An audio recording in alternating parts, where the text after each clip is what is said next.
Which you can. A new report reveals just how much parents are actually paying for child care. According to the Wall Street Journal, Arlington County is now the most expensive place, I'm talking about in the United States, for child care. The price tag, we're talking about nearly $147,000 for 5 years of daycare, more than triple the national median. So let's talk about this. And we've brought in Professor Bill Gormley from Georgetown University's McCourt School of Public Policy to talk about it. I know you've studied, good morning, first of all. Morning. Good morning. Thank you for joining us. I know you've studied early child care policy extensively. You've helped launch Georgetown's main campus daycare center. So no one better to talk to than you. And, you know, this really talks or speaks to nobody wants this most expensive title, but Arlington now topping this list. And it's not just Arlington. I mean, DC and Alexandria, they are ranking in that top 10 as well. I think they came in 7th and 8th. What is driving these sky-high costs in these cities specifically? Well, there are actually two key explanations, neither of which has anything to do with local policies about childcare. The first is the higher cost of living in the DC metro area, including Arlington. And the second is the unusually high level of education of the workforce. Arlington County actually ranks number 2 in terms of the percentage of residents who have a bachelor's degree. And so under those circumstances, you're likely to see exactly what's happened, which is a supply problem for childcare, because given the very low wages that are associated with childcare, there are very few people in Arlington County who are willing to accept that as their career. Okay, so that's how that dynamic works, basically against it being affordable then? That's right.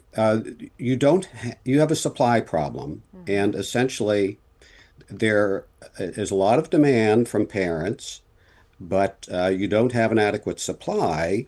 And it doesn't mean that the child care workers are overcompensated. It's important to recognize that there are two seemingly contradictory facts here. The first is that parents are paying too much for child care, but the second is that child care workers are not receiving high enough wages to make the job attractive to them. Yeah, okay, that makes total sense. And I know that you've said that local, state, and federal governments, they need to step in. So where are we falling short, and what solutions do you want to see? I think you've pinpointed the problem, which is the government's response to the very real and often traumatic child care challenges that parents face in the DC metro area, including Arlington. The problem is that the federal government does have a program. It's the Child Care Development Block Grant Program. It's a good program, but there are two catches. The first catch is that you don't qualify at all for it if your income is greater than 85% of the median family income in your state. So that means very few middle-class families are going to qualify for this particular federal child care program. The second problem is that only 15% of the families that theoretically qualify for this wonderful program actually get any money from it, because it's not an entitlement program. So that means the overwhelming majority of families that technically qualify for the federal government's child care subsidy program don't get any money at all from it. Wow. You know, hearing you talk, Professor, it occurs to me that on both ends of this, so we're talking about early child care and now college costs too, both just skyrocketing here. The price almost seems to be the same at almost $150,000. So what change needs to happen, I should say, for families to really be able to get quality care? These years are so important. What needs to happen? These years are very important, and young parents are at a particularly challenging time in the life cycle. It's really, really difficult for them to pay the costs of childcare at this stage of their lives because they have so many other expenses and because their earning power isn't that high.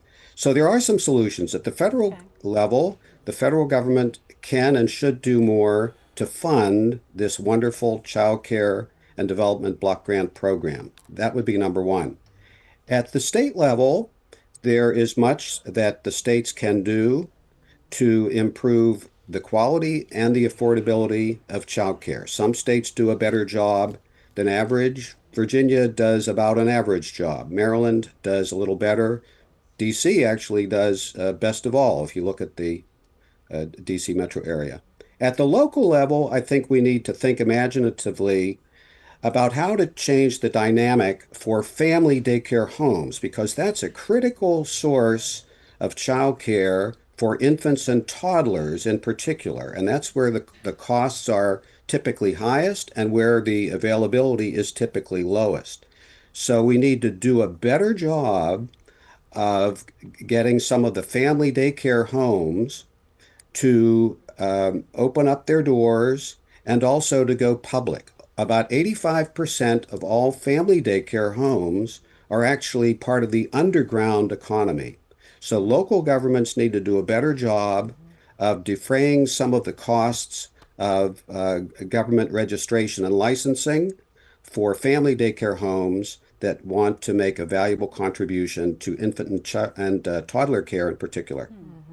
Man, really interesting. Professor Gormley, thank you so much for shedding a light on this important issue and sharing some of your thoughts and solutions for the future.